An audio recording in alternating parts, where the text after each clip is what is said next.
ও হামসাফার ভাই। কে? আমি গো। কি হলো, তোর আবার পুঙ্গায় চুল বেরিয়ে লিখে? না না, আপনার চুল বেরিয়ে একটা কথা বলছিলাম। কি কথা? বলছি তুমি চলে যাও, আমি বাড়ি পালাচ্ছি। কি কি বলি বোকাচুদা? আমি বাড়ি পালাবো আমার বউকে নিয়ে, তুমি এমএলএ সাহেবের কাছে চলে যাও। আমি আর যাবো না, আমি বউকে এগিয়েছি, আমি পালাচ্ছি। বোকাচুদা ওই ভুলটা করিস না, প্রাণটাও হারাবি বউটাও হারাবি। কেন বাড়া, আমারই তো বউ, আমি বাড়ি যাবো না? তোর বউকে তুই বাড়ি নিয়ে যাবি না আকের ভুঁয়ে নিয়ে যাবি না পাটের ভুঁয়ে নিয়ে যাবি সেটা তুই বুঝবি। এখন আমার সাথে এসেছিস, আমার সাথে এমএলএ সাহেবের কাছে তুই যাবি। যে কি হবে বাড়া, না গেলে হতো না? বোকাচোদা তুই তো ভালোভাবেই জানিস এমনিতেই এমএলএ সাহেবের বউ পালিয়ে গেছে, আর এমএলএ সাহেব কত টেনশনে আছে তুই জানিস।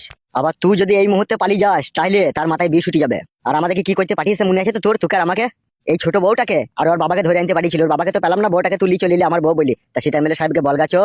তুই আবার না বলি এই বউটাকে নিয়ে পালিয়ে গেলে আমাকে গুলি করে মেরে দিবে যাবে এমএলএ সাহেব। বাবা লোক গুলি করে দিবে? না না, কাঁচের গ্লাসে 100 মতো চিনি দিই আর গুলি দুটোকে ফেলে দিই, গুলি তোকে 1 গ্লাস খাওয়াবে। বোকাচোদা চাঁদি ফুটু করে দেবে, ওই ভুল করিস না, চো তাড়াতাড়ি। ও ভাই, ওইখানে গেলে আবার আমাদের কোনো বিপদ হবে না তো ভাই? না না, তোমাদের আবার কি বিপদ হবে, চলো তো তুমি। তুমি একটু বুঝি পারি বলতে পারবে না যে ও বাড়ি পালিয়ে গেছে? শোন শোন আমার কথা শোন, এমএলএ সাহেব তো তোকে ভালোই বাসাবে বোকাচোদা, তোর আবার অত ভয় কিসে? তোর কোনো ক্ষতি করবে না, তুই চো, এমএলএ সাহেব দেখবি তোকে ঠিক ছেড়ে দেবে। না থাকতে চাইলে তুমি যেন একটু বলি করে দিও। হ্যাঁ ভাই ঠিক আছে সে দেবো, এখন আয়। বেশ চলো।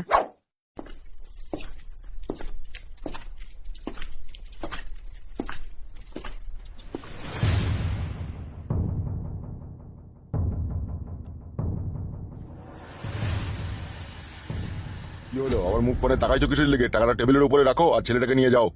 টাকা তো আমি দেবো বলেই নিয়ে এসেছি, কিন্তু তার আগে একটা কথা জানতে চাই স্যার। কি জানতে চাও তুমি?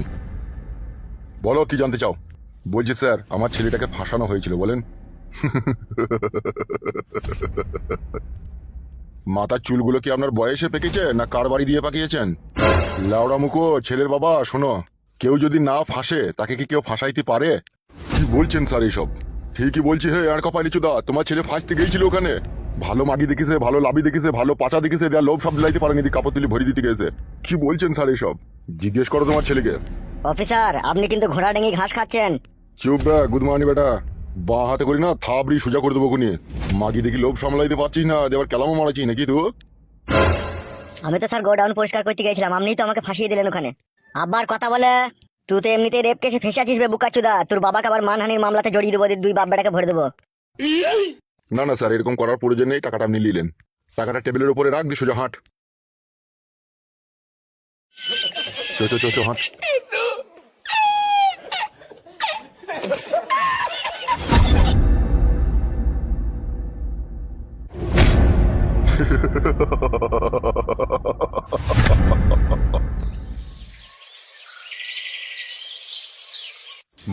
মানুষ হগা শালা খানকির ছেলে শুয়ে বাচ্চা, মানুষ হগা, এখনো দিন সময় পড়ে আছে। খানকির বেটা, তোকে হাইয়ে হাইয়ে মানা করেছিলাম বে যে ওদের সাথে মিশিস না। শালা এত দুনিয়াতে ভালো ভালো নামি দামি লোক মরে গেছি, তুই সুরের বাচ্চা কেন মরছিস না বে? আগো আর চিল্লাচিল্লি কইরো না, যা আবার হয়ে গিয়েছে। এলো এ বগা মারানি, চুপ করে থাকবি। তুই রাজকারাতেই ওই চুদির বেটাটা ওইরকম হয়েছে। আমার আজকারাতে হয়েছে? আমি কি আজকারা দিয়েছি কে? তুই তো ছোটবেলা থেকে ওকে শাসন করতে দিয়ে নিল মাগি। মাং মারানি কেলা চুদি মাগি খাটি বলছি নাই চাই আমার একটাই ছেলে, ওকে যেন কিছু বললো না, এই ভেবেই তো আমাকে শাসন করতে দিয়ে নিল। মাং মারানি ঢ্যাপসা চুদি, কোনো কথা বলবি না লো তুই। বাবা মাকে কিসে লেগে গালাগালি করছো তুমি? চুপে শালা উঠ বিড়ালের বাচ্চা, কথা বলে জিভ টেনে ছিঁড়ে নেবো খুনি আবার। শালা খানকি ছেলে 50 লাখ টাকা চুনালে গেল বে সুরের বাচ্চা।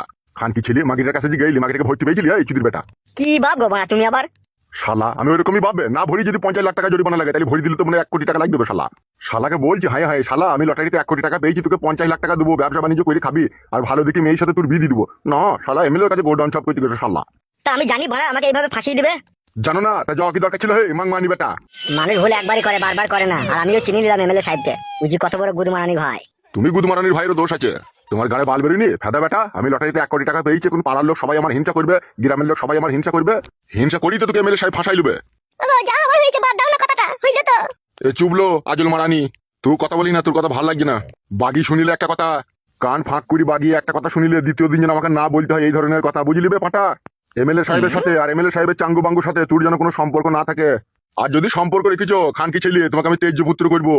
কি আব্বা গো মা তুমি আবার কথায় কথায় গাল দিচ্ছ, মিনিস গুলো বললাম তো। ওবে মনে থাকে যেন কথাটা।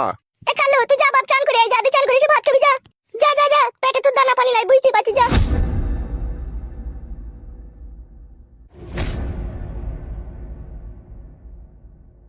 আরে মাং মারানি জাঙ্গিয়া ভাতারি, সব কথার উপরে কথা দিস কেন লো? তোকে শাসন করতে হবে না, ফের পুনরায় যদি আবার এরকম কাজ করে বসে তাহলে তো পথের ভিখারি হয়ে যাবো আমি। তুমি তো সবই জানছো ছেলেটাকে ফাঁসানো হয়েছে, তারপরে আবার এত গালাগালি।